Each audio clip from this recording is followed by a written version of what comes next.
para ele fazer sua apresentação formal. Pronto. Então, boa tarde, pessoal. Boa tarde a todos. Boa tarde, professor Marco, professor Sérgio e boa todos tarde. Os presentes. Mais uma vez, a gente continua com nosso ciclo de palestras, esse debate científico que nosso programa de pós-graduação em Ciência e Engenharia, em Engenharia Física traz, tanto para estudantes de graduação como de pós-graduação, assim como professores. A gente não pode falar só da UAXA e sim do Brasil todo, do mundo todo. Tentamos fazer a divulgação ao mais amplo nível possível. Então, na tarefa, como estava falando, é algo bem importante, acho que contribui para o aprendizado de estudantes, para colaborações, futuras colaborações entre professores também. E hoje temos a presença do professor Marcos Tavares de Melo. Professor, mais uma vez, repito, agradeço muito pelo convite, agradeço a Sérgio, que foi o primeiro contato até chegar você. E então, sendo assim, eu inclusive pedi para Sérgio fazer sua apresentação hoje. E, Sérgio, cedo a palavra para você agora, para que faça a apresentação do professor Marcos. Obrigado.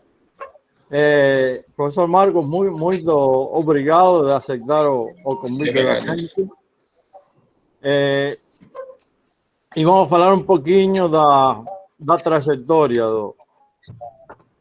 o professor Marcos tem muita experiência e é uma personalidade na área de microondas. É uma referência na área de microondas. Tem muitos projetos de cooperação nacional, internacional, com diferentes empresas. Tem 4 patentes. Então, vou ler um pouquinho a apresentação dos látex dele. Então, o professor Marcos concluiu graduação em Física na UFPE no ano 83. Em 86 terminou sua pós-graduação em Matemática Aplicada na Universidade de Pernambuco, focando en equivalencia mecánica de circuitos eléctricos. Retornando a UFPE, concluyó el maestrado en física en 1992 en la área de absorción de microondas en las muestras superconductoras. Y en 1997 concluyó su doctorado en ingeniería eléctrica en la Universidad de Birmingham, en Inglaterra, con foco en dispositivos superconductores de microondas. Entonces, él ha trabajado en muchas áreas.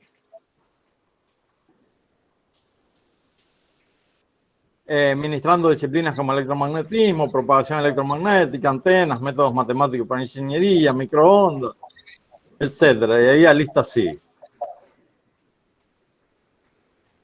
Y voltando para la área de actuación, su pesquisa en un momento incluye proyectos de fabricación de estructuras planares en frecuencias de microondas y sistemas de wireless en general, tales como resonadores, filtros, líneas de atraso, medidores instantáneos de frecuencia, dispositivos superconductores, sistemas RFID, antenas inteligentes, líneas de transmisión y circuitos micromecanizados para EGF. Y algo de sensores de alta frecuencia en sistemas de terahertz. Entonces, más o menos, esa es una breve presentación de la trayectoria do professor Marcos. Professor Marcos, você tem a palavra. Muito obrigado, pessoal. Eu vou aqui compartilhar a minha tela para mostrar a minha apresentação.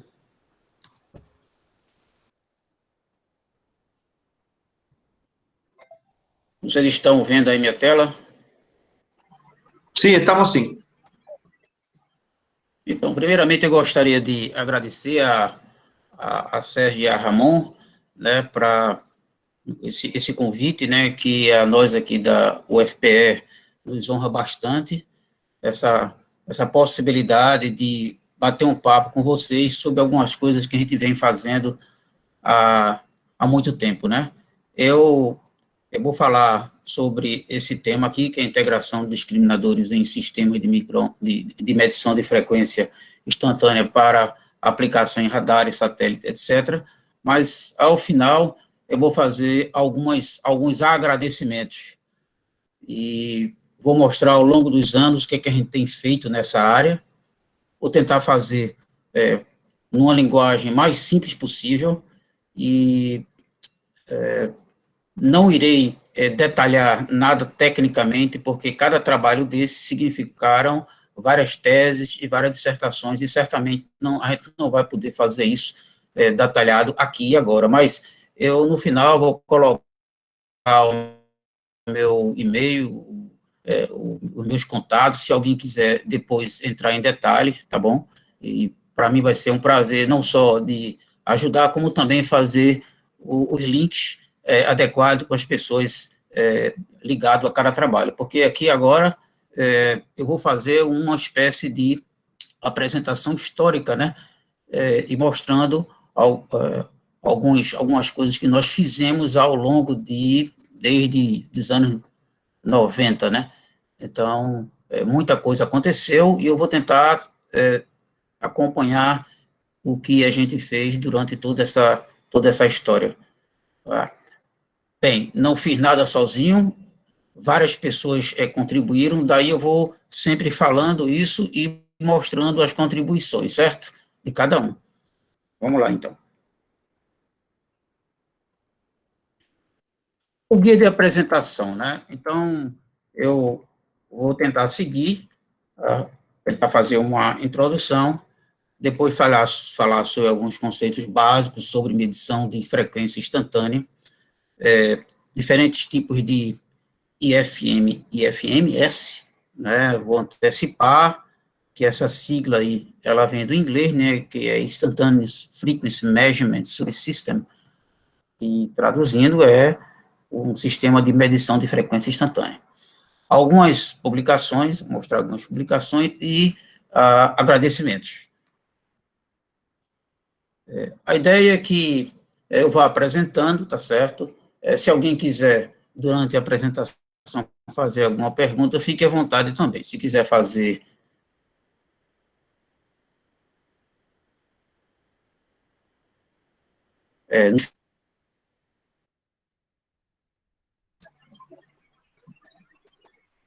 Travou.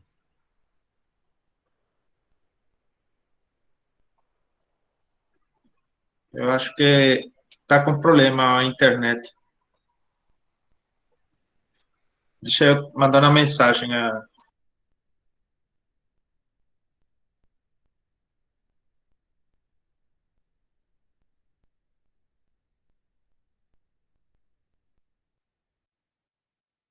Professor, alô? Parece que algum problema com a conexão. Tá, deixa eu ver aqui.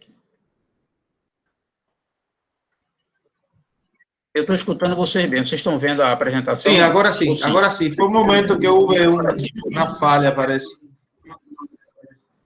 Deve ter sido um dos slides, tá bom? Então, aquele slide pode estar com problema. Então, vamos para frente.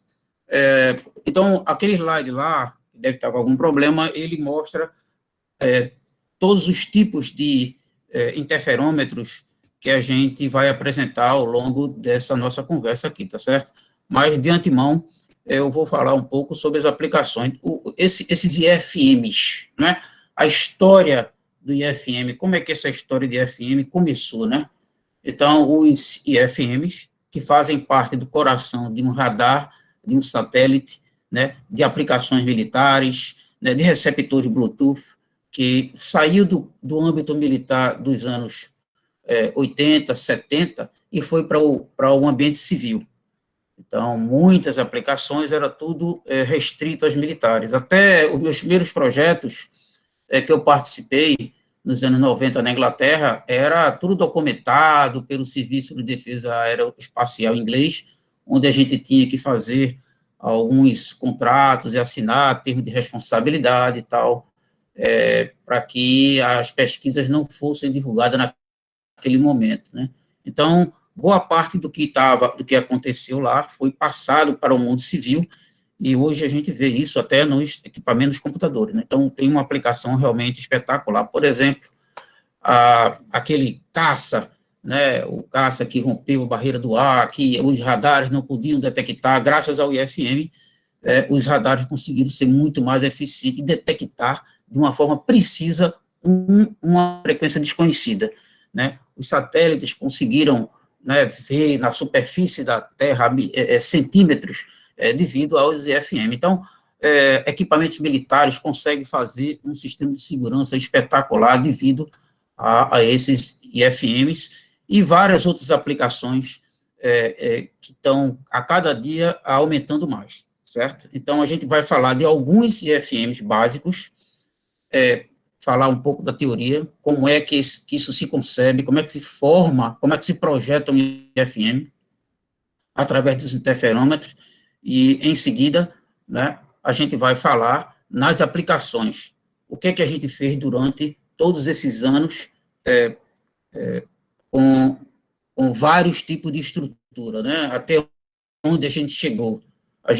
Os primeiros IFMs era uma estrutura coaxial pesada, uma caixa grande, que realmente era um peso considerável para se usar num sistema de radar, era muito pesado. Então, hoje, graças aos avanços da eletrônica, né, da nanoeletrônica, microeletrônica, esses IFM passaram a ser estruturas bem pequenas, né.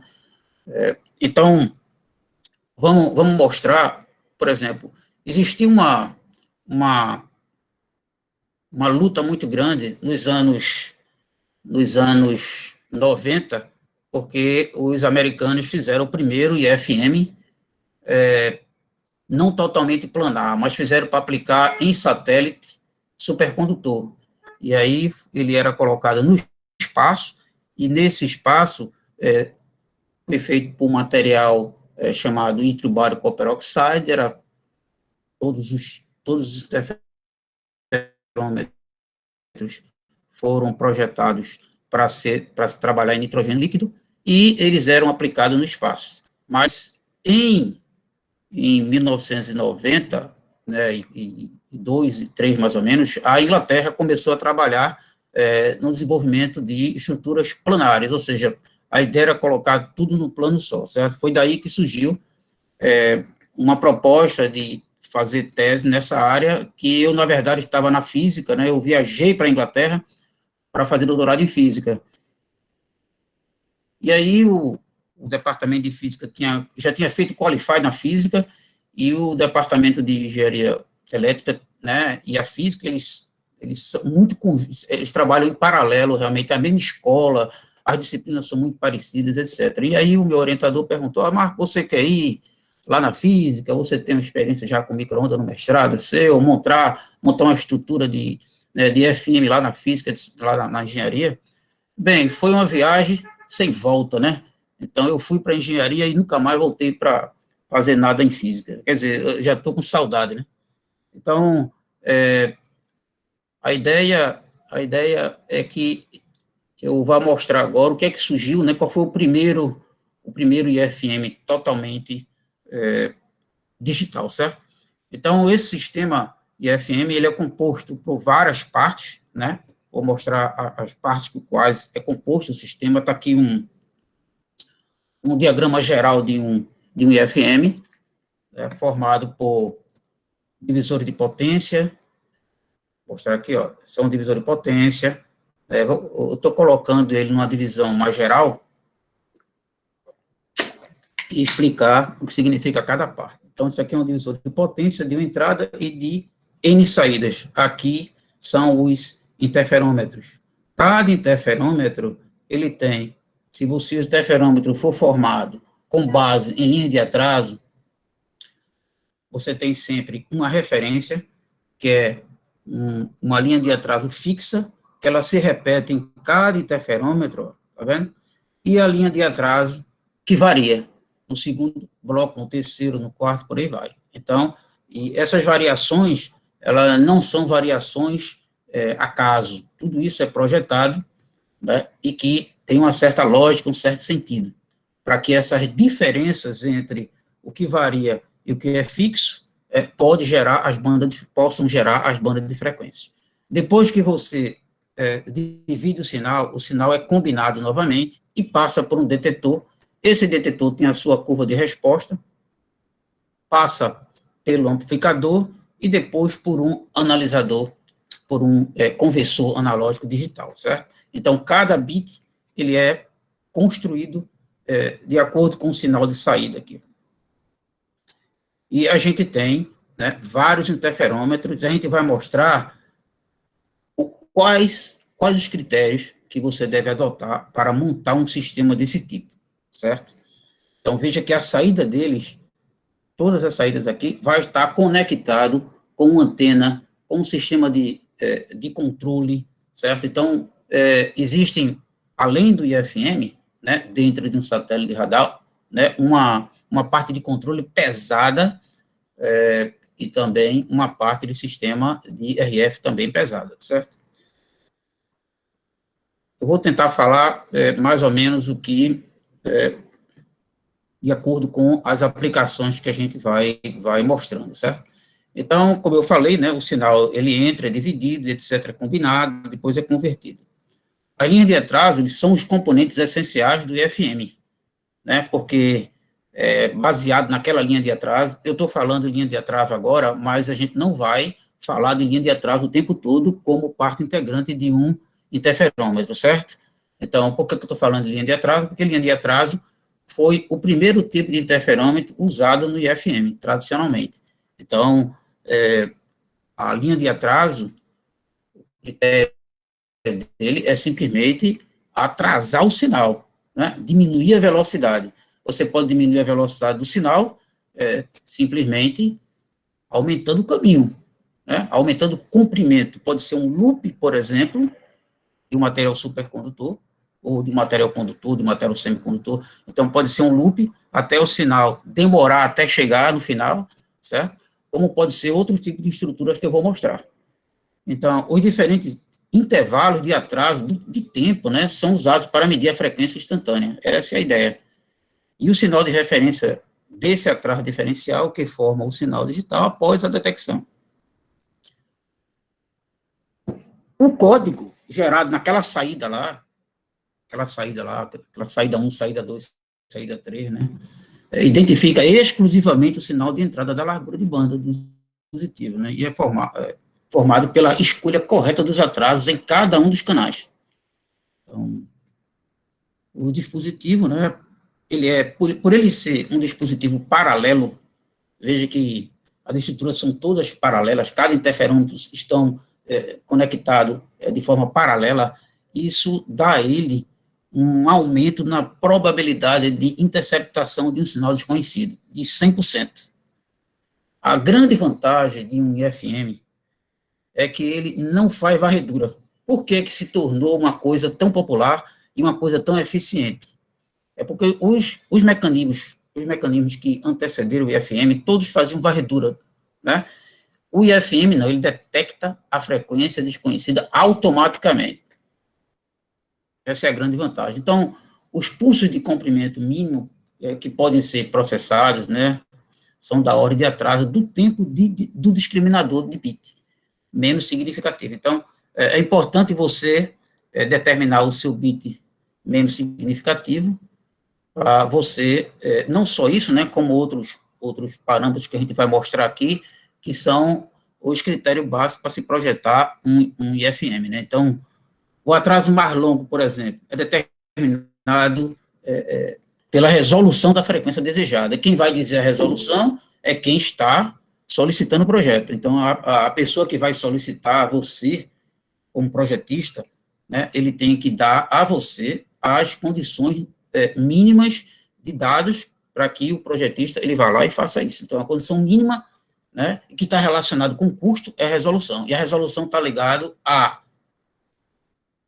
o número de quantização, que é a quantidade de interferômetros, e também ao maior delay, certo?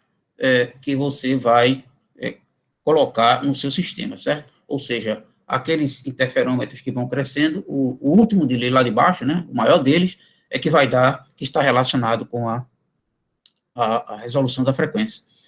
Então, o N é o número de quantização, né, o T ou seja, quanto maior o T máximo, né, melhor a resolução.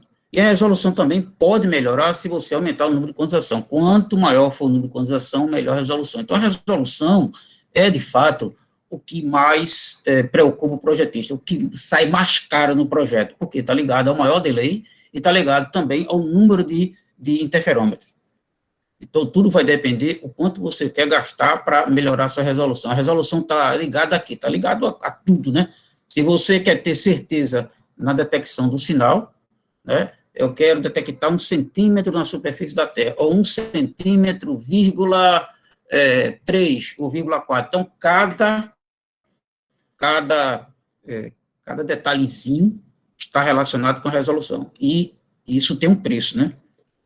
Bem, então, como é que na prática é feito, né? Quando o sinal entra, né, pelo divisor de potência, ele é combinado, e você observa a resposta desse sinal combinado aqui, tá certo?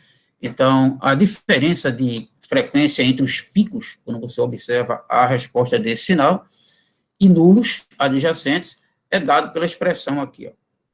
Fn mais 1 menos Fn é igual a 1 sobre tal menos tal 1. A diferença dos atrasos pode ser calculada baseado em picos ou em nulos em qualquer frequência. O menor atraso é determinado pela largura de banda, né? E o maior atraso está ligado à resolução. Como é que a gente projeta, né? Então, para você projetar os discriminadores de um FM, né, evitando complicações adicionais, você tem que ficar atento para os seguintes itens. O item A, a largura de banda total. O item B, a frequência central. Item C, a resolução de frequência. E o item D, o código digital. Tudo isso são detalhes que se somam e dá a você, né, as condições necessárias para você projetar e diminuir os seus erros, certo? Se você se preocupar de antemão de tudo isso. Então, desde que conhecemos esses valores, né, se nós já soubermos quem são esses valores, você pode calcular o maior atraso, o menor atraso, a diferença de atraso para cada canal, porque é a partir disso aqui que você vai ter as medidas práticas, os comprimentos, etc., para você projetar a estrutura, né? Claro que eu vou dar um exemplo aqui agora, eu vou mostrar para vocês que não é só isso, tem vários problemas, como casamento de impedância e tudo isso, né? Agora, vamos investigar um exemplo simples, né? Ou seja, eu não vou detalhar nenhum exemplo aqui, porque, como eu falei no início, né, cada exemplo desse é oriundo de uma tese, né? E eu não posso apresentar aqui várias teses em apenas uma apresentação. Mas quem quiser depois mais detalhe, pode me procurar, certo? Então, vamos investigar esse caso de um FM de 2 bits, um caso clássico, onde a gente vai usar um interferômetro de linha de atraso tradicional, certo? Que foi um dos primeiros trabalhos nossos aqui, né, com um aluno meu de iniciação científica, mestrado, etc., que hoje é professor do IF, PE de Pesqueira, Bruno Oliveira, certo? Vou mostrar aqui, não só o trabalho de Bruno Oliveira, como vou mostrar o trabalho de Elias, de Manuel, de várias pessoas, tá bom? Grilane, enfim. Então, agora, sim, a diferença de atraso menor é de 1 nanosegundo, né? E o mais longo é de 2 nanosegundos. É um exemplo para a gente só ilustrativo, né? Isso dá um sistema de largura de banda de 1 GHz, né? Na prática, as respostas, eu vou mostrar parte A, parte B, parte C, parte D, o que significa aqui nas figuras. Então, ó, como é que funciona? Então, depois que você observa aquela equação matemática, você vai projetar aquilo lá, então você vê os picos e nulos, tá bom? É só aquela equação que está lá. Você coloca aqui no Mathcad, por exemplo, ou qualquer programinha matemático, e você vai ver aquelas curvas de resposta do jeito que está aqui. né? Sem nada, não tem nada diferente de colocar aquela expressão lá, que é um produto, né, trigonométrico, e você vê lá a sua forma de onda. Então, o que é que acontece? Olhando para cá, a gente vê valores na horizontal, né, de frequência, e a gente vê a curva de resposta aqui, ó. Aqui é a primeira, que a gente chama de primeiro bit, e esse aqui vai formar o segundo bit, certo? Se você tiver adotando o que normalmente acontece, você vai trabalhar com um conversor analisador digital e você vai definir o seu threshold, né, onde ele vai cortar o sinal para digitalizar. Aí você, vamos supor que ele corte aqui, ó, certo? O nível 1 aqui. Quando ele corta, a gente coloca o nível 1, né, nessa parte, no primeiro bit, e fora dele dá um nível 0. Aí você forma isso aqui, ó, aqui é 0, tá vendo? Daqui, olha a primeira curva, quando eu corto ele, o threshold aqui, antes é 0, e desse pedacinho daqui para cá é 1. Então, o primeiro bit vai ser 0, 1, 0, certo? O segundo, o que acontece? Se você olhar para essa curva de resposta aqui, o que acontece? Quando você passar o threshold, você vai ter exatamente, ó, 1 nesse pedaço, depois 0 nesse pedaço inteiro, depois 1, depois 0, depois 1. E a gente forma a palavra digital do jeito que está aqui, ó, certo? 0, 1, 0, 0, 1, 1, 1, 1, 1, 1, 1, 0, 0, 0 e 0, 1. Então, é dessa maneira que a gente constrói as palavras digitais, né, na saída do interferômetro, do IFM. Bem, vamos dar um exemplo aqui, certo? Esse é meu trabalho de doutorado, certo? Que foi o primeiro IFM feito totalmente coplanar, que até então não existia na época, certo? Então, esse trabalho foi convidado, teve publicações, etc. Na época, né, foi uma conferência realizada pelo I2E, certo? Foi acho que é o Museu de Londres, não me lembro direito o local correto, certo? Mas era o local onde aconteceu essa conferência, assim, alguma coisa Royal Society of London, alguma coisa desse tipo, alguma coisa Royal Society of London, que teve essa conferência lá, isso foi em 1997, né, não me lembro exatamente.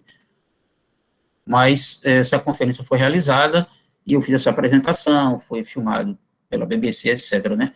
Então, esse trabalho, ele foi um trabalho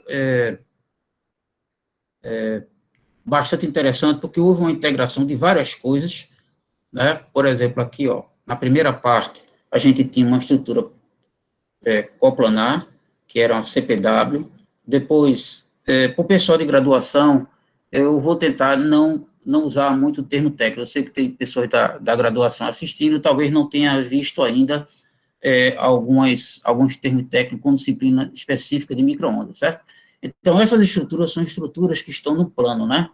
Então, eu estou olhando aqui, estou vendo uma placa, e isso que está pretinho aqui é feito de cobre, é uma superfície de cobre em cima de um substrato, certo? Então, esse substrato é de duroide, e toda essa parte é de cobre metalizado, né, diretamente na placa, e a gente isso aqui foi feito através de um processo de fotolitografia. E a gente tem aqui uma estrutura, tá vendo? 3 fitinhas aqui, isso é chamado de guia de onda coplanar, certo? Aqui também, ó, guia de onda coplanar, aqui eu tenho um divisor de potência, ó, tá vendo? Parte na entrada guia de onda coplanar, depois CPS, que a gente tem um problema, né, quando eu cheguei aqui, depois fiz doutorado, né, aí eu tinha muita dificuldade de traduzir as coisas, né, e o professor Belfort, que está aí assistindo aí, que é o meu companheiro lá de muitos anos, né, na universidade, me ajudou muito a traduzir alguns termos, porque realmente é difícil, tem alguns termos aí que fica difícil a tradução, até porque alguns, por serem bastante atuais, ainda não tem uma tradução adequada, outros já têm, baseado em alguns livros, né?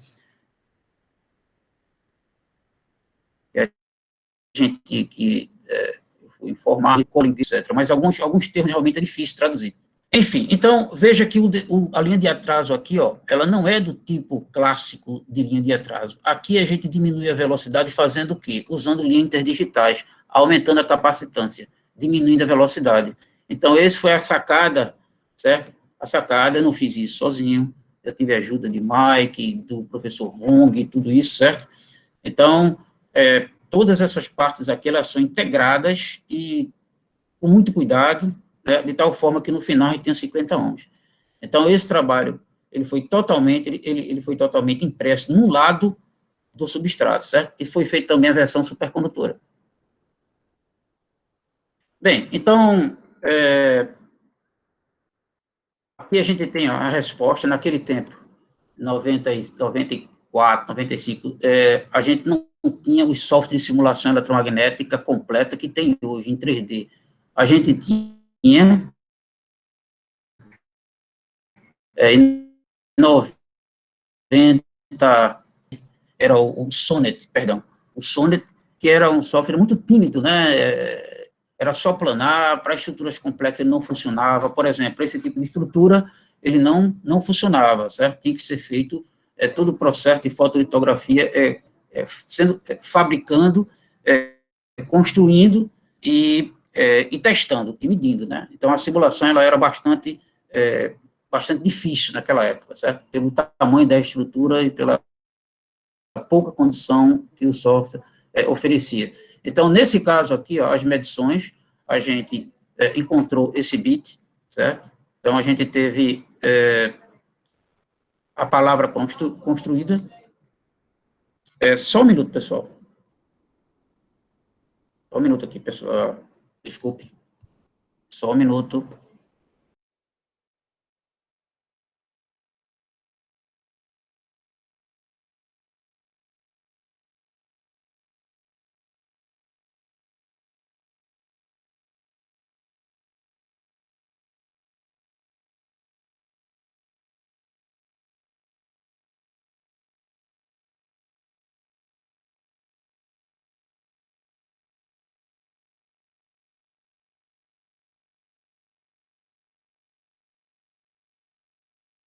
Vocês estão me ouvindo aí? Caiu aqui a... Sim.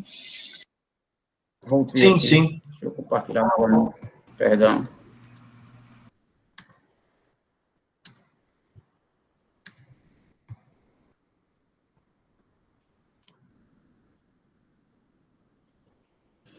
Estão vendo aí? Sim, estamos sim. Pronto, então vou continuar. Muito bem, então, vamos falar agora sobre discriminadores baseados em linhas de atraso de microfita, certo? Então, é um outro trabalho. Esse trabalho foi feito por Bruno Oliveira, certo? A tese dele de doutorado, né? Um dos trabalhos iniciais. Ele iniciou, na verdade, no mestrado e concluiu no doutorado. Foi um trabalho baseado em linhas de atraso tradicionais, mas foi o primeiro IFM feito no plano em estrutura de microfita, certo? Então, Bruno construiu todas as partes. Um minuto.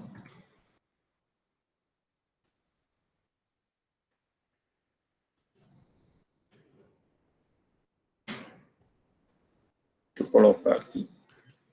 Agora está indo. Pronto, esse é o terceiro interferômetro, né? O primeiro, deixa eu mostrar aqui, voltar um pouquinho, pronto. Agora vai. Primeiro, né? Tem um atraso de 0,4, depois o segundo, que tem um atraso de 0,8, depois o terceiro de 1,7, depois, e o último de 3,3. Veja que foi feito baseado, né, em a ideia clássica de o comprimento, ou seja, atrasar o sinal aumentando o comprimento, certo? E nós construímos, foi construído, né, todas essas partes, certo? Tudo construído aqui, né, no próprio UFPE, Laboratório de Microondas. É claro que para você montar todas essas partes, integrar, é necessário que você verifique a condição de cada interferômetro separadamente. Isso foi feito, né, o professor Bruno Oliveira e o professor Elias Marques também participaram desse trabalho, e, baseado em todas essas medições, foram construídas as subbandas, né? Cada bit e a sua subbanda, né? E a diferença entre o valor inicial e o valor final.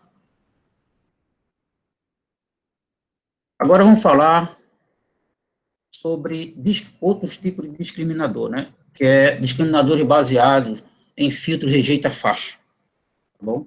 Então, esse trabalho foi feito por Márcio, né? Márcio fez uma dissertação de mestrado, e Márcio teve a ideia do seguinte: em vez de fazer a linha de atraso com interdigital, né, de maneira de delay line, né, eu vou fazer agora com filtro rejeita-faixa, porque foi uma ideia realmente bem interessante, muito bom, teve uma publicação muito boa esse trabalho. Por quê? Porque você tinha um controle melhor, ele era né, a parte que você iria passar o threshold ficava muito mais definido, muito mais controlável para você definir bem a sua palavra digital. Então, o restante, a ideia era parecida, mas o interferômetro era feito através de um filtro passa-faixa, né? Então, como é que acontece isso? Ele coloca o ressoador e vai aumentando o ressoador. À medida que você vai aumentando o ressoador de loop aberto, é claro que a gente contou com a ajuda do professor Hong na época, né? Ele deu algumas dicas, assim, espetaculares. O professor Hong, que eu estou falando, Jason Hong, é o professor do livro famoso aí, do livro de filtro, né? Ele, o professor Jason Hong, e o professor Mike Lancaster, certo? Então, eles deram algumas dicas como montar isso, e a ideia do Márcio realmente deu certo. Ele conseguiu montar as bandas a partir do conjunto de ressoadores, certo? E ele conseguiu fazer isso, né? Montou todas as palavras digitais, e a gente conseguiu uma publicação do I3E Transactional Microwave Theory Techniques, na época, né? Muita gente copiou, né? Já a gente percebe, recentemente, a gente percebeu que uma pessoa copiou realmente quase tudo, né? Bem, outro trabalho aqui, tá certo? De um IFM baseado em interferômetros com linhas de atraso reconfigurável. Então, a primeira vez que foi feito um trabalho realmente reconfigurável foi feito por Bruno Oliveira, certo? Professor Bruno Oliveira, do IFPE de Pesquisa, certo? Então, estava fazendo o sanduíche dele na Espanha, tá? No Centro de Tecnologia e Telecomunicações de Catalunha, sendo coorientado pelo professor Inácio Llamas, certo? Então, foi bastante interessante, porque, se você observar, que a ideia era que a gente pudesse diminuir, né, o máximo de espaço e usar diodo, né, acredito que o diodo era diodo PIN na época, de tal forma que a gente conseguia, pelo nível de polarização do diodo, conseguir fazer isso. Então, em determinado momento, o sinal ia passando, certo? De acordo com o nível de polarização. Então, no final, foi construído esse trabalho lá, junto com Moisés, né? Moisés, que foi aluno que era companheiro de Bruno Oliveira, certo? Então, Moisés, ele também trabalhou nessa área, e juntos eles construíram esse protótipo, que foi realmente o primeiro IFM totalmente reconfigurável. Certo? Isso deu também uma publicação no I3E, se não me falha a memória, foi Component Lectures. Bem, recentemente a gente teve um trabalho de o primeiro interferômetro de fractal, totalmente fractal, né? Foi uma coisa que durou bastante tempo. Esse trabalho foi feito por Crislane Oliveira, né, doutora Crislane, que ainda está trabalhando com a gente, né, e Crislane está desenvolvendo um projeto atualmente na UFPE, um projeto de empresa que a gente tem em parceria com a empresa CELP, né, e que é para desenvolver um sistema de antenas inteligente. Então, esse momento aí foi um momento interessante, porque nós começamos no trabalho de iniciação científica e durou longos anos fazendo delay line fractal. Mas de delay line fractal até gerar um IFM, durou aí cerca de uns 10 anos. Aí as pessoas, puxa, será que demora tanto assim para fazer uma pesquisa? Isso depende, né? Em algumas áreas a coisa não é tão simples de fazer, certo? Então, isso aí durou muito tempo, porque não é tão simples integrar as partes do FM, e até porque as estruturas fractais, quando você aumenta, vai aumentando, né, fica difícil você manter o casamento de impedância, e manter também a mesma área, certo? E conseguir fabricar. Então, foi um trabalho muito difícil, mas no final deu tudo certo. Então, Crislane defendeu a tese dela, né? Deu tudo certo. Então, tudo começou através de um material fractal. Veja que os interferômetros foram feitos cuidadosamente e depois foram integrados dessa seguinte forma aqui, ó. Então, ó, ele foi integrado de uma forma compacta e também reconfigurável. À medida que o diodo iria se polarizando, o comprimento ia alterando, certo? De acordo com cada polarização. Veja que o primeiro, né, tem sempre a primeira linha, que é essa aqui de referência, e quando você polariza o primeiro conjunto de diodo, ele faz assim. Então, esse aqui é o delay. Ao segundo, já aumenta, ó, para lá, para cá, e o terceiro já é bem maior, o segundo delay. Então, para chegar a esse desenho, a esse projeto, certo? E obter as curvas resposta de um FM, onde você possa digitalizar o seu sinal, realmente demorou muito tempo, certo? Então, foi preciso muita determinação de Crislane, certo? Então, o resultado prático está aí, realmente foi construído todo. Veja que quando você alimenta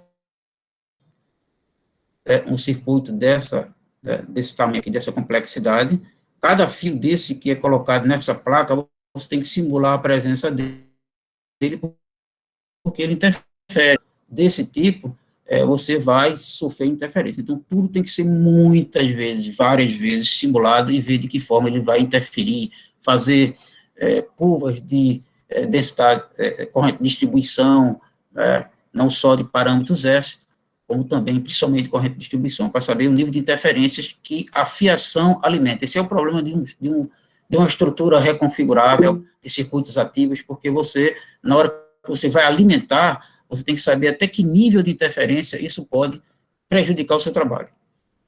Bem, esse trabalho aqui foi feito por Elias Marques, né, que é professor aí de vocês, tá certo? Então, Elias, ele teve uma sacada muito importante, que foi fazer o código binário balanceado, né, porque o código padrão que se usava, tá certo? Ele não era um código balanceado, tinha algumas dificuldades na hora de reconhecer exatamente qual era a banda equivalente a cada palavra digital, havia alguns problemas. Então, Elias conseguiu uniformizar, certo, esse código e integrar essa estrutura totalmente, como vocês estão vendo aí, certo? Então, se o código de representação utilizado, né, possui transições balanceadas, a vida útil de cada componente digital será semelhante, né? A distância entre as transições é mais uniforme. Então, essa ideia de tornar, né, as bandas mais uniformes, não, foi uma sacada muito inteligente de Elias, e ele conseguiu publicar artigo, e muita gente já vem copiando essa ideia do código. Então, vamos chamar o código de Elias balanceado, né, no futuro, certo? Então, foi muito, muito importante esse trabalho. Então, devido a esse trabalho de Elias, foi que o trabalho de Sérgio Romero, né, Sérgio Romero, que trabalha na Globo, na parte de engenharia técnica, né, ele é o chefe lá da parte de engenharia técnica, de micro-ondas, e Sérgio Romero conseguiu integralizar todas essa figura. Infelizmente ela não está muito boa, mas aqui tem uma estrutura, porque as trilhas são muito finas e deu muito trabalho. Então, esse trabalho, ele significou a integração de várias coisas, né? De várias coisas. Então, ele pegou, foi integração de trabalho de coisa de Márcio, coisa de Elias, coisa que Bruno fez, e Sérgio conseguiu fazer toda a parte de controle usando o Arduino, certo? Então, o IFM de 4 bits, totalmente integrado, né, com resolução de 125 MHz, foi projetado, né? São apresentadas umas estruturas compostas pelos filtros, divisor de potência e 4 saídas da placa Arduino. Então, a sacada de Sérgio aí foi muito importante também, porque estava havendo muita ambiguidade de frequência, né? Então, Sérgio tem uma formação muito forte na parte de eletrônica, né, na parte de interface, e ele teve que usar todo o conhecimento dele de eletrônica para evitar o problema de ambiguidade, né? Então, ele fez o trabalho dele final, também lá com o nosso parceiro, que é o professor Inácio, que também foi co-orientador de Sérgio, e Sérgio foi lá fazer a parte final, e passou lá um tempo construindo tudo isso aí, tá certo? Então, parte do trabalho foi feito aqui, parte do trabalho foi feito na Espanha. Então, daqui para frente, certo? Daqui para frente, a gente já tem aí quase que uma patente definida, a gente já está trabalhando nessa patente, e daqui em diante encapsular e fazer, né, e já poderá ser comercializado por alguma empresa de primeiro IFM nacional totalmente planar, né, certo? Bem, a gente teve também, recentemente, né, o discriminadores baseado em superfície seletora de frequência.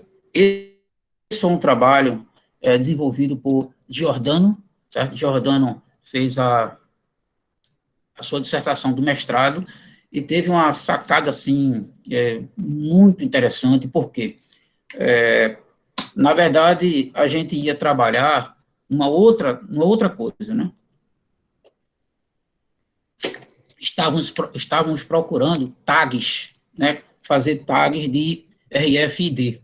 E uma dessas pesquisas aí, uma dessas tentativas, observando as respostas dos tags de Giordano, a gente percebeu, né, que esses bastões aqui, ó, a forma como eles eram dispostos, aparecia uma resposta de um IFM, e muito bem definida. E aí, quando eu olhei, eu disse, Giordano, isso aí pode dar um trabalho bem interessante. Ele, professor, então vamos modificar aqui para procurar. Então, o trabalho de Giordano foi espetacular, inclusive, no ano de 2019, foi o trabalho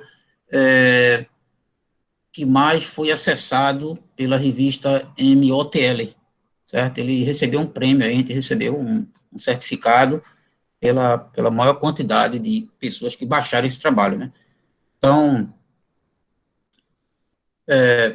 existe também a contribuição, certo, da professora Emanuele, que é professora do IFPE de Garanhuns, certo? Se eu tiver errado, me corrijam aí, certo? Então, a professora Emanuele deu uma contribuição muito boa, que é fazer IFM em guias de ondas, né, micro-usinado, certo? Então, qual é a vantagem de você fazer esses IFM em estruturas micro-usinadas? Ou seja, são guias de ondas, certo? Então, a forma de fazer isso, de fabricar, é muita simulação, certo? E a forma de fabricar são através de várias camadas, né? Esse projeto, ele está em andamento, e agora, com um novo laboratório que nós aí na universidade montamos, né? E que nós podemos comprar alguns equipamentos, como máquina 3D a laser, etc., e vários outros, processo de metalização, equipamento para fazer processo de metalização, a gente já está produzindo estruturas e trabalhando num processo de metalização, que é fazer estruturas de guias de ondas, né, e não só IFMs, como também vários outros tipos de estruturas, certo? Eu acho que vale um comentário anterior aqui, para desse trabalho de Jordano, qual é a vantagem de você fazer um IFM baseado em frequências, superfícies seletoras de frequência, né? Então, o pessoal da graduação aqui, onde é que a gente vê essas superfícies seletoras de frequência, né? Quando você pega olha lá, um forno de micro-ondas, tem lá, né? Na frente da tela está lá aquela superfície seletora de frequência. Aquilo ali é um filtro que impede que o sinal saia do micro-ondas e atinja o usuário, certo? Então, é uma espécie serve de proteção. Aqui, a gente usou o mesmo critério, certo? Mas para que serve isso para um FM? Olha, ele se comporta, uma superfície seletora de frequência, não tem cabeamento, não tem nada. Então, por isso que esse trabalho foi tanta gente baixou esse trabalho, por quê? Porque o fato de não ter contato significa que você pode acionar, né, o IFM à distância sem ter contato nenhum, no espaço, em qualquer lugar. Certo? Bem, então vamos trabalhar agora, né, outras pessoas, outros alunos estão dando continuidade a todos esses trabalhos, o trabalho que começou com o professor Bruno Oliveira, certo?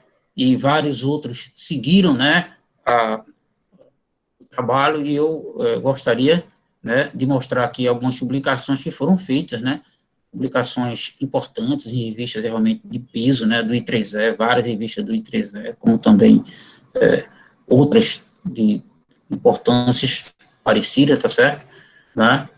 Então, foram trabalhos de diversas pessoas, e eu gostaria de fazer um agradecimento a todo mundo, né? Esse foi todos esses anos aí culminou nesse livro publicado, acho que uns 4 anos atrás, bem, em parceria com o professor Inácio Lamas, né, e com o professor Jamu. Então, Inácio Lamas trabalha lá no CTTC, né, ele foi contemporâneo, né, quase contemporâneo meu, na Universidade de Birmingham, quando eu estava saindo do doutorado, ele estava chegando. Então, tivemos o mesmo orientador, que foi Mike Lancaster, né. E João Mu é um pesquisador conhecido nosso, que Inácio foi fazer pós-doc lá na Coreia do Sul. Eu também já visitei a Coreia do Sul lá com o João Mu. O João Mu se tornou um parceiro nosso lá da universidade, certo? Da Coreia do Sul. E, há 4 anos atrás, nós fomos convidados para fazer esse livro, certo? Esse livro foi um livro publicado pela Tech House em Londres e em Boston, mas hoje já está circulando no mundo inteiro, certo? Então, a gente esse livro, ele reúne vários casos, todos esses trabalhos que vocês, e outras coisas também relacionadas, né? É um livro que eu recomendo bastante para quem quiser se atualizar, tá certo? Então, só acessar a Artec House e procurar esse livro aí que está lá, certo? E a gente vai dar um curso agora pela Artec House. A Artec House é uma editora inglesa, né? E o curso, claro, vai ser em inglês. Então, eu e Inácio, mais alguém aí que a gente está trabalhando, certo?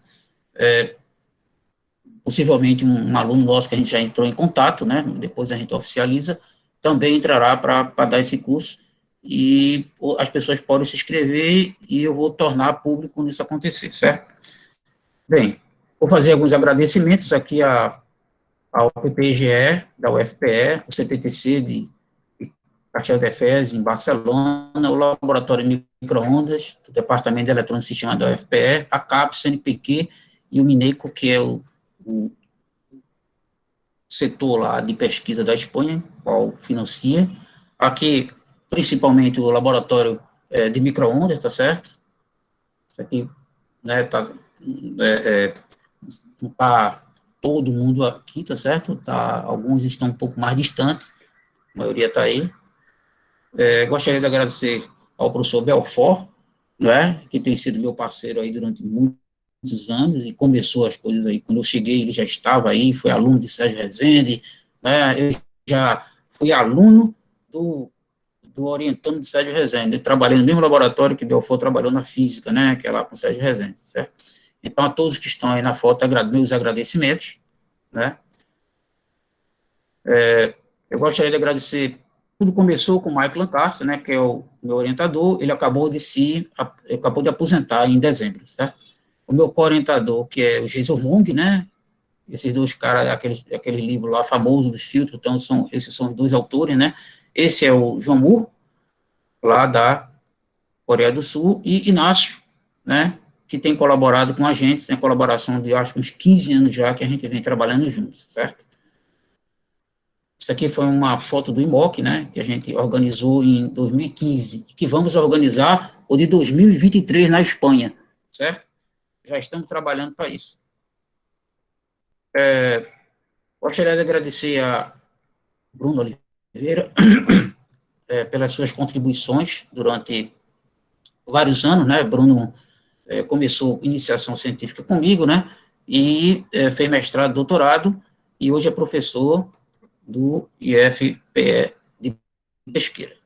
Eu gostaria de agradecer também ao professor Inácio, né, a Moisés. Moisés fez uma contribuição muito boa junto com o Bruno. Está aqui, eu fiz questão da gente tirar essa foto no quadro, que foi o início da discussão, né? Está aqui o protótipo desenhado no quadro, que finalizou naquele trabalho lá que Bruno e Moisés fizeram, certo? Que deu origem a vários artigos, caiu também no livro, saiu no livro, etc., né? Gostaria de agradecer a doutor Sérgio Romero, né, ao professor Elias aí, certo, do departamento de vocês, que muito nos honra ter um aluno nosso aí trabalhando com vocês, certo? Um ex-aluno, né? A Manuele também, né, que é do IFPE eu estou agradecendo a todos esses que contribuíram na parte do IFM, certo? Então, eu gostaria de estender para todo mundo os agradecimentos, mas eu estou fazendo os agradecimentos mostrando quem trabalhou nessa parte de IFM, né? Então, Manuele trabalhou na parte do IFM 3D, que hoje é professora lá do IFPE de Garanhuns. Gostaria de agradecer a Crislane, também. Crislane fez, né, iniciação com o professor Belfort e mestrado e doutorado comigo, né, e Crislane fez também, né, um doutorado sanduíche e passou um tempo lá com o professor Inácio, certo? Então, gostaria de agradecer bastante a Crislane pelo seu desempenho, né, pelos seus resultados na área de FM, somente da parte fractal. Gostaria de agradecer também a Márcio, porque Márcio, ele começou o doutorado, mas ele teve dificuldades e não conseguiu terminar, certo? Mas, se Deus quiser, um dia ele consegue terminar, porque ele foi transferido para outro setor da Petrobras, que ele trabalha na Petrobras, e, infelizmente, não foi possível, nesse momento agora, terminar o doutorado. Então, Márcio foi importante no momento de ter aquela sacada lá, de construir os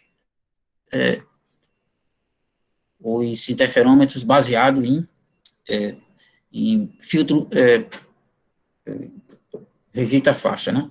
Bem, e também a Giordano, né? Giordano fez a dissertação no mestrado, e que teve aquela sacada lá de fazer o IFM baseado em superfície seletora de frequência, né?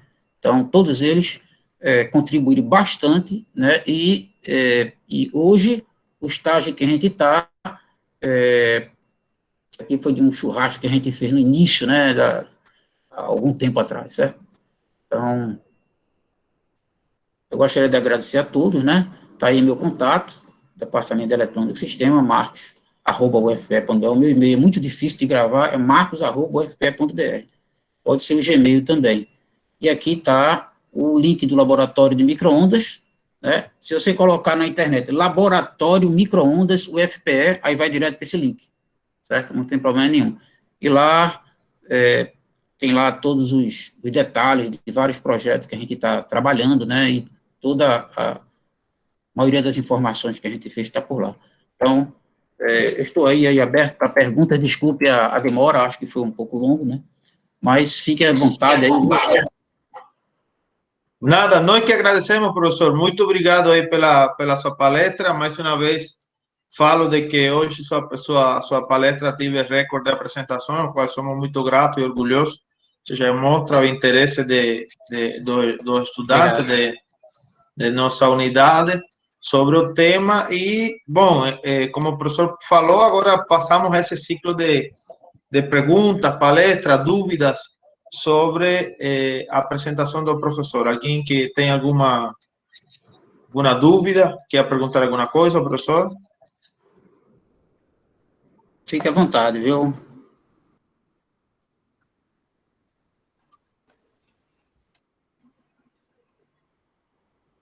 O Bruno quer falar. Bruno, fique à vontade. Opa, fique à vontade, Bruno. Boa tarde, estão me escutando bem aí? Perfeito. Estamos sim, sim. Que bom. Então, estava aqui acompanhando a palestra e o colóquio do professor Marcos Tavares, né?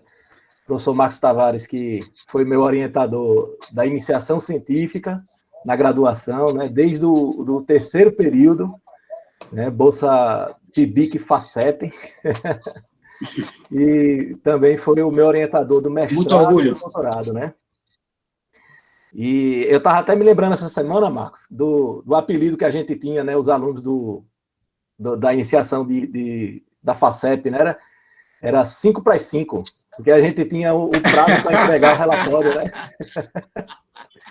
A gente tinha um prazo para entregar o relatório e naquela época a gente tinha que imprimir, levar para a assinatura de Marcos. Aí depois que Marcos assinava, a gente pegava o ônibus e ia-se embora lá para a sede da FACEP, ali na Rua Benfica, né, na Benfica ali, para poder entregar fisicamente, pessoalmente o relatório, né?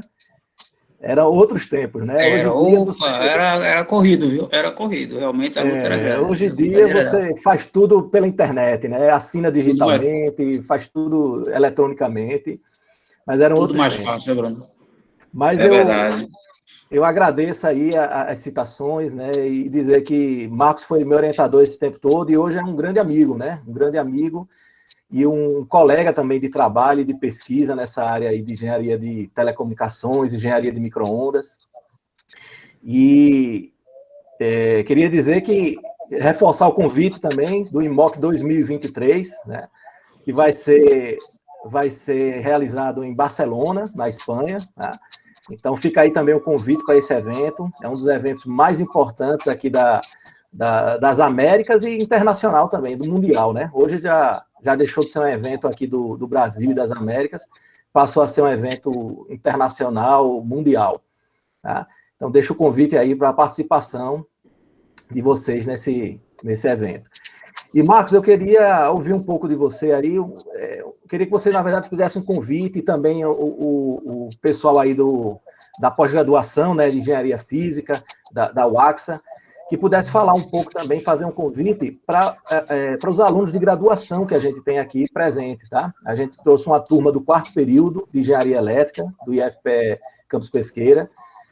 Também tem alunos de outros períodos, né, de períodos mais avançados, do 6º período, do 8º, tá? Alunos do 2º período também. Então, muitos deles têm intenção em seguir na carreira acadêmica, né, fazer uma pós-graduação, fazer um mestrado, doutorado. E aí eu queria que vocês fizessem um pouquinho o merchandise aí, né? Vendesse o peixe, como a gente diz aqui na nossa terra. Se você pudesse falar, Marcos, e também o Ramon aí, né? Fazer o convite aí ao pessoal. Estímulo, né? Gerar um estímulo aí. Com certeza. Que bom. Fique à vontade, professor Marcos. Não, pode falar, professor. Tá bom, então. É muito importante, viu, Bruno? Eu gostaria de parabenizar todos vocês aí que estão estimulando os alunos de graduação a fazer pós-graduação, né? Se for nessa área aí, eu acho que é muito bom. Eu vejo uma carência muito grande de alunos de pós-graduação migrar para essa área de eletromagnetismo aplicado como um todo, né?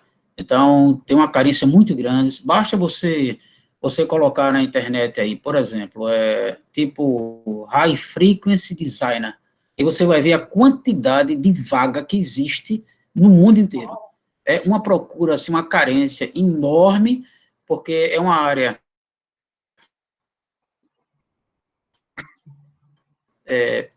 da liderança, certo? As pessoas, talvez, eu não sei exatamente, talvez seja a dificuldade de ter acesso a equipamentos caros e, de certa forma, afasta a quantidade de alunos que se formam, né? Mas hoje, né, a gente já tem alguns lugares no Brasil em condições de trabalho, certo? A gente tem no próprio Nordeste, não só a gente, como tem outros lugares também, certo? Então, hoje eu fiquei feliz de saber, né, que o Sérgio aí, junto com Elias e o Ramon, eles estão montando aí um laboratório, né, de micro-ondas. Será uma coisa maravilhosa para a região, certo?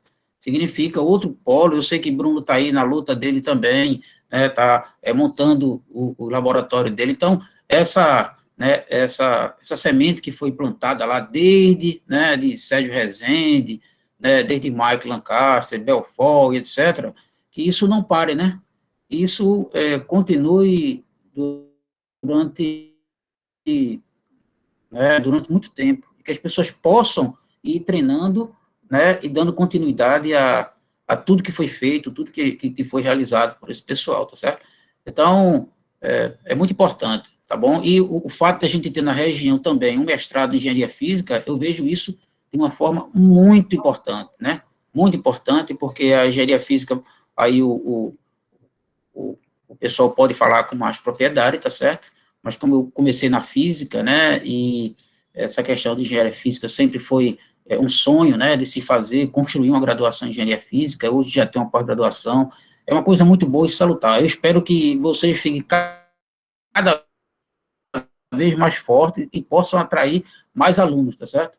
Para essa área de engenharia física, se possível, na área de micro-ondas, que eu acho importante, que é uma área muito carente, né? Bom, falando sobre o programa, nosso programa, professor, desculpe aí também interromper, nosso programa é novo, não? Nosso programa de pós-graduação é do ano de 2019, atualmente temos mestrado, e aproveito o momento para, já que temos tantos estudantes no meio, nós temos um edital, o edital aberto, que inclusive encerra hoje o edital para estudantes que quiserem fazer mestrado em engenharia física em nossa pós-graduação. O edital está publicado no site de nosso programa. E assim, encerra hoje, ainda não sabemos se teremos algum tipo de prorrogação, mas seria muito bom que... Eu sempre aproveito esse momento para fazer essa divulgação, não tanto do edital aberto, como de nosso programa, que vem em fase de crescimento, e não pararemos até ter doutorado também, e, bom, ser programa de referência dentro da área no Brasil. Acho que é muito, muito importante essa parte de você, antes, inclusive, da gente gravar, você falou de algo que é interessante, as pessoas lhe perguntavam se você era físico, era engenheiro, né? Eu acho que você é um cientista, não? É um pesquisador. Obrigado. Eu tento sempre não... A ciência, para mim, é única, não existe essa diferença entre uma área e outra. Isso. Porque o físico se baseia muito nas coisas de físico experimental, de toda a parte de ciências materiais, assim por diante, não? Físico teórico também, de outros pontos de vista. E, bom, hoje, por exemplo, na Federal, aqui no departamento de física, tem uma área de professores que trabalham nesta parte exatamente de micro-ondas, de espintrônica, e quando você vem a ver, então vem o vínculo, não? Com a eletrônica, com toda essa parte.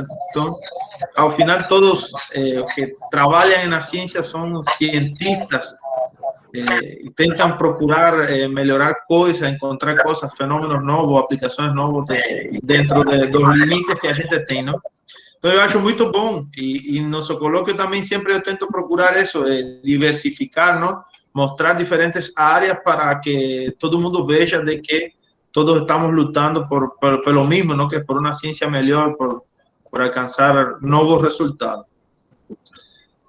Professor, bom, não sei se você queria falar mais alguma coisa, se alguém tem alguma outra pergunta sobre o tema. Então, enquanto as pessoas se motivam a perguntar, sim? Ramon, eu tinha uma pergunta. Professor Marco, você falou em um desenvolvimento de interferômetros fractais. Certo. Uma pergunta, ¿vocês conseguiram desenvolver modelos matemáticos apropriados para tratar esse tipo de interferômetros ou não entraram muito nesse detalhe? Inclusive, Sérgio, isso é uma coisa que falta estabelecer, falta trabalhar nessa área, certo? Que é fazer modelo matemático fractal. Então, a gente trabalhou de fato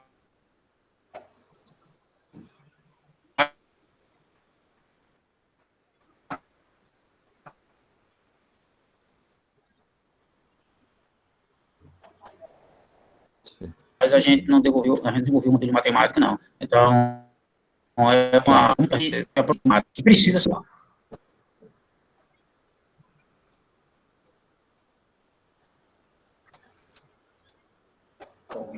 Tive algum problema com... não, parece que falhou aí a conexão no momento. Não, mas entendi que não... Realmente es algo que está faltando, no solo en interferómetros, también tem muchos desenvolvimientos de antenas fractais y realmente en la literatura no tem muchos desenvolvimentos matemáticos al respecto. En particular, ahora con Elías, a gente tem un estudiante que va a hacer el TCC con a gente en antenas fractais. Y lo que la gente quiere que él va atrás de desenvolver algún modelo matemático, por más simple que sea, que yo acho que va a aportar muito na área. Isso. É interessante essa área aí, porque tem muita coisa a explorar, certo? Para desenvolver modelo matemático fractal para antena, para várias outras aplicações. Isso é uma área que eu acho que tem muito campo para trabalhar. E um comentário geral que eu vou fazer. Você falou num momento que da dificuldade de desenvolvimento da área de microondas no Pernambuco, não? Eu estava vendo que uno dos grandes problemas no Nordeste, por exemplo, que não tem laboratorio de certificação na área de microondas, por exemplo. Sim, não tem, é verdade.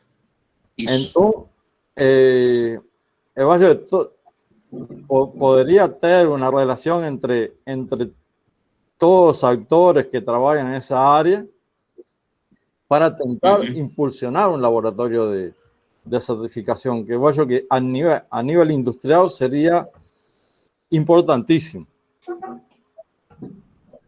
Sem dúvida, sem dúvida. Por exemplo, a gente está tentando montar uma câmara anecoica. Esse é um projeto do professor Belfort, que está presente aqui, né? E Belfort está tentando montar uma estrutura para, no futuro, tentar transformar isso em laboratório de certificação. Mas é um processo lento, né? Porque o financiamento para instituições públicas hoje está complicado, né? Hoje a coisa não está simples no Brasil, né? No Brasil, acho que boa parte do mundo, mas no Brasil especialmente, tem sido muito penoso, muito difícil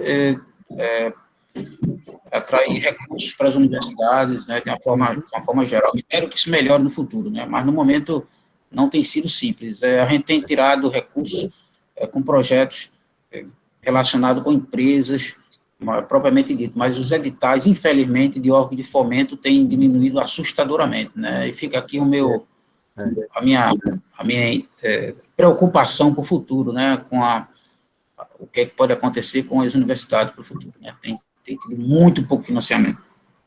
Realmente. Alguém mais quer perguntar ao professor? Tem alguma dúvida, algum comentário? Tem eu, professor. Professor Marcos, boa tarde, parabéns pela apresentação. Eu queria perguntar duas coisas. A primeira é se vocês medem a eficiência dessas antenas, desses interferômetros que vocês estão fazendo, com outras na literatura, algo desse tipo, se tem algum cálculo, alguma coisa que vocês fazem, ou é apenas experimental mesmo lá nos sinais. E a segunda pergunta é sobre se esses interferômetros, essa frequência que vocês estão trabalhando aí, ela também se daria para telecomunicação, para tecnologia 5G, ou uma nova tecnologia que possa ser utilizada, algo desse tipo? Sim, a primeira pergunta, né? Se a gente mede a eficiência, não mede, certo? Eu vou lhe dizer por quê. Se você colocar ali interferômetros, etc., né, nessa área, você vai encontrar as pessoas que eu citei aqui, certo? É uma área de difícil pesquisa, certo? E por que isso? Porque durante muito tempo essa área ficou de propriedade militar. Então, a partir dos anos 90 é que isso saiu da área militar e entrou na área civil. Então, de uma certa forma, é uma coisa muito nova ainda, certo? E não tem muita coisa como comparar em termos de estruturas planares. O que se tem é equipamento que você pode comprar o equipamento. Para comprar um equipamento desse, você pode imaginar a quantidade de documento que se tem que assinar para o governo americano, de você se responsabilizando que você não vai usar isso para guerra. Então, esses equipamentos são de uso extremamente restrito. Por isso que é tudo difícil de comparação, tudo difícil. Então, basicamente, a maior quantidade de trabalho nessa área de IFM planar realmente nasceu lá na Inglaterra mesmo e veio a gente vir tocando, certo? Essa é a pura verdade, não é?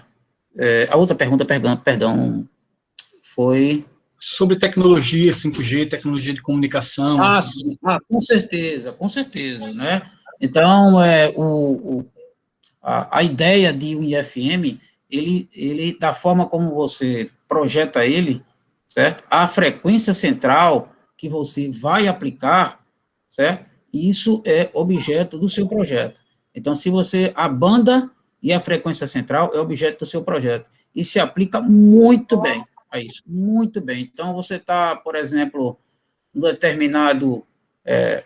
você pode aplicar isso no shopping center, na rede do Wi-Fi, você pode aplicar isso em determinados locais onde você não consegue ler com facilidade a presença de um determinado sinal, você tem dificuldade, o FM consegue captar, né, com uma facilidade muito grande.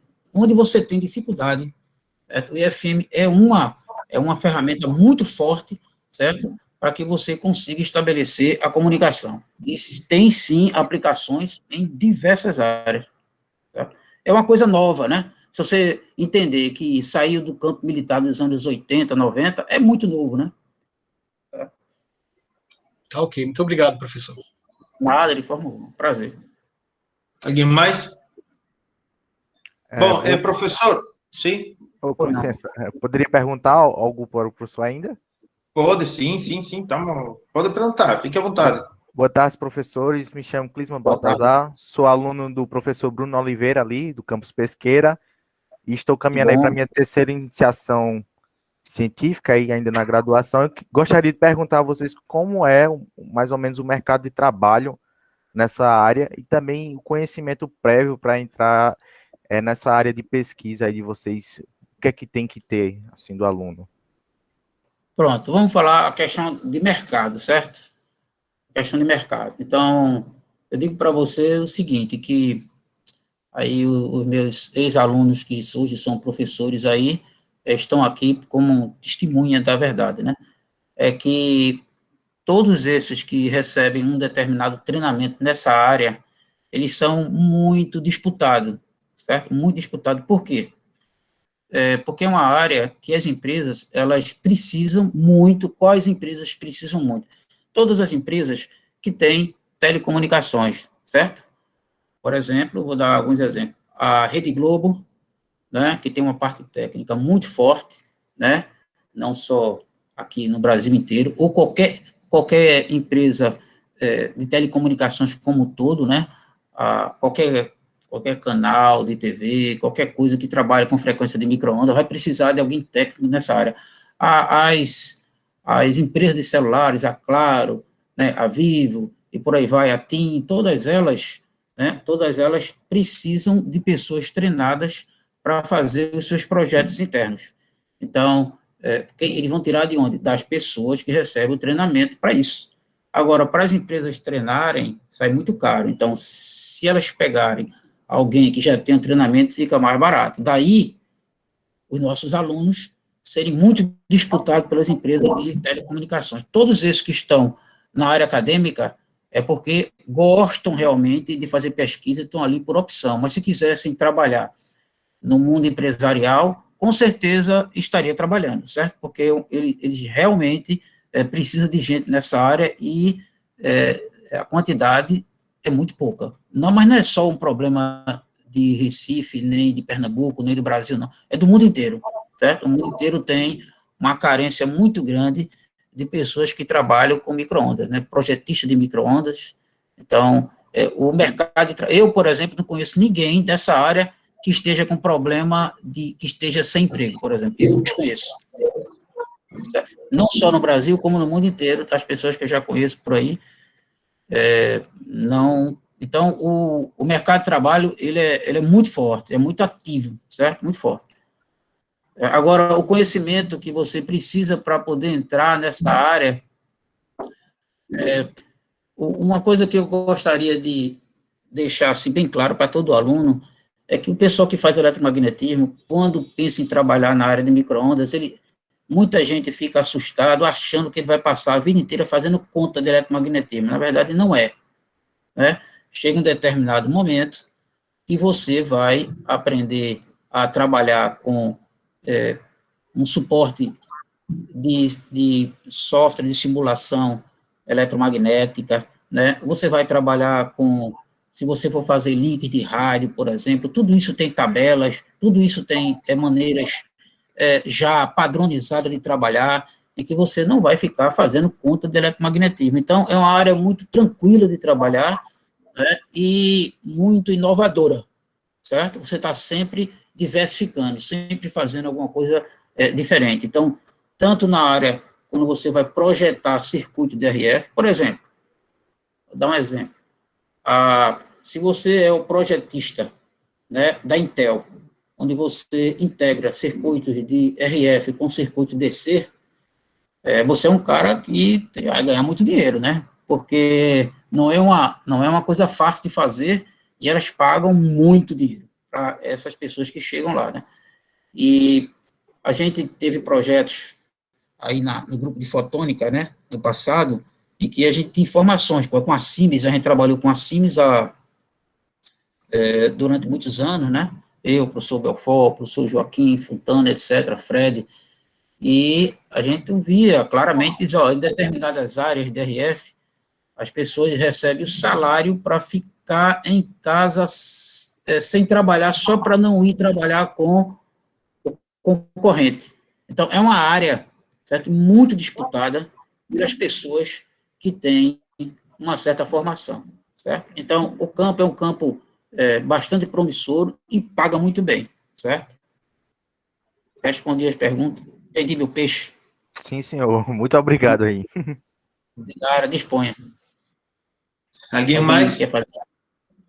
Bom, professor, eu sou...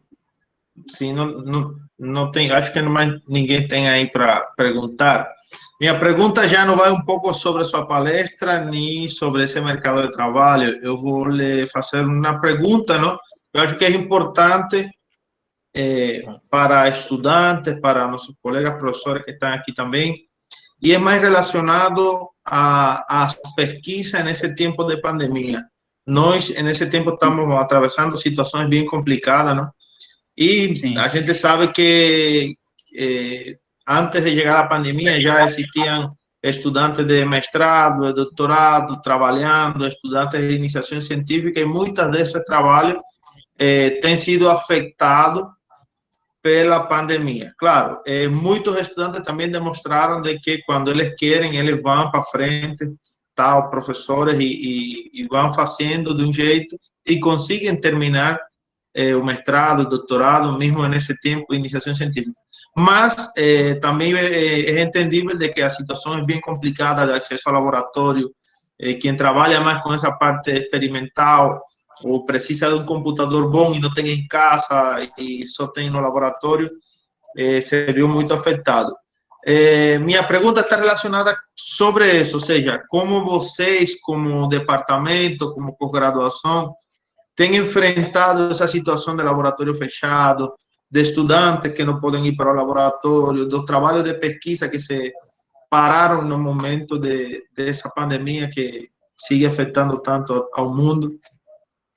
Assim, as estratégias que você tem tomado nesse tempo para seguir na frente, não para as pesquisas, os projetos e demais. Como vocês têm levado isso nesse tempo? É um momento de muita aprendizagem, né?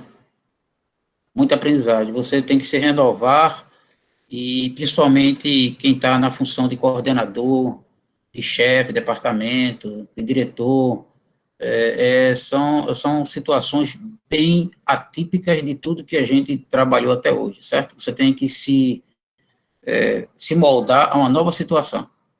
Então, por exemplo, eu sempre fui muito rigoroso, que os alunos têm que estar presentes no laboratório, né?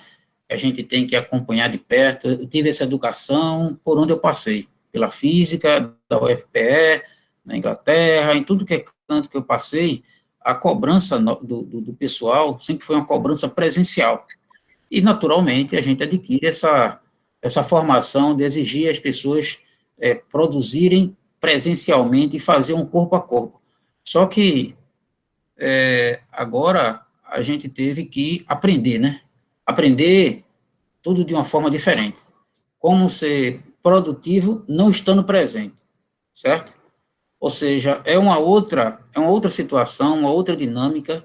Hoje eu estava conversando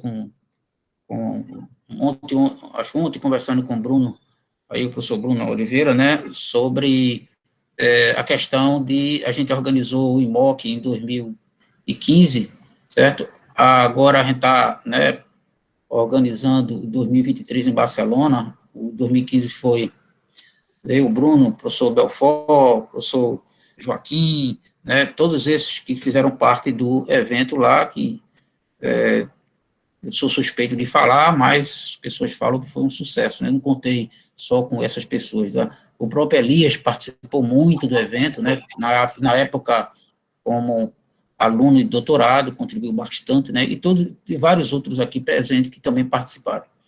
Então, para coordenar um evento desse, já é uma situação difícil, muito, muito difícil. Você tem que renovar, tem que pensar de uma outra forma para poder você tocar as coisas. Então, a pesquisa, a ciência, tudo isso tem que ser tratado, não pode ser tratado da mesma forma que a gente tratava antes, tem que ser tratado de uma forma diferente, certo?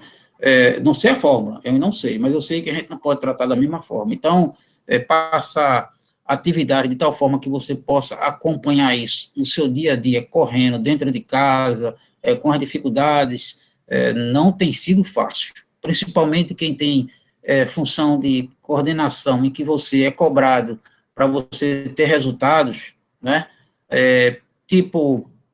Eu diria para você o seguinte, infelizmente, hoje não se faz diferença entre quem tem laboratório quem está responsável para manter um laboratório funcionando e para quem não tem responsabilidade experimental, certo? Não que eu fale que os teóricos não tenha a mesma importância. Eu acho que a importância ela é igual, ambos, tanto o trabalho teórico quanto o experimental. A diferença é que quem tem que manter uma estrutura rodando está sofrendo muito agora, tá certo? Está sofrendo muito e o peso para julgamento dos trabalhos não estão sendo o mesmo, certo? Então, tipo assim, você tem um determinado trabalho teórico, você pega seu computador, seu notebook, vai para casa e tranquilo. Né? Você pode fazer um trabalho teórico de um bom nível apenas com um notebook. Mas, em determinado tipo de trabalho, esse que eu acabei de apresentar, e outros que várias pessoas que estão aqui presentes trabalham, não tem como, certo? Você tem que estar presente, você tem que fazer o circuito, você tem que medir, você tem que ter equipamento funcionando, você tem, então, tudo isso é um esforço muito grande, que o esforço foi triplicado agora na pandemia, devido à ausência, certo? E os órgãos de fomento não estão colocando os pesos necessários do esforço dessas pessoas. Então, o esforço para manter a estrutura que foi construída durante muito tempo está sendo assim, uma coisa enorme para se manter funcionando, certo? Então, hoje, para você publicar um artigo experimental, eu diria que é uma dificuldade 3 vezes, 4 vezes mais de quem está publicando teórico, usando só o simulador em casa, através de um computador, ou acessando de forma virtual. Então, é muito difícil. Tem coisas que, infelizmente, a gente tem que manusear e fazer, e, infelizmente, os órgãos de fomento não estão colocando o peso necessário na hora do julgamento. Certo? Não estão colocando. Então, o peso tem que ser colocado e ver a dificuldade que hoje está sendo o trabalho experimental. Certo? Então, meus parabéns àqueles que ainda mantêm a estrutura dos quais eles são responsáveis, que mantém funcionando, certo? É uma luta muito grande, não é fácil, não. É complicado, até porque se já era complicado fazer experimento em tempos normais, por falta de equipamento, de infraestrutura, hoje as coisas pioraram, não? Ficaram um pouquinho mais complicadas, mas, bom, a gente sempre tenta se reinventar, como você diz, e tenta seguir para frente, né? Mostrando sempre vontade e desejo de fazer as coisas. Eu acho que esto é importante em nossas atividades e suas palavras e o que todos os outros professores e estudantes perguntaram, porque a gente tem um grande número de estudantes aqui presentes e eles devem conhecer, não, sobre essas coisas. E também como que sirva de motivação, tanto para a parte de estudo dele, como para quem se interesse pelas pesquisas. Bom, nós temos de costume sempre abrir os microfones ao final para bater as palmas para o professor, por favor, todo mundo em agradecimento ao professor.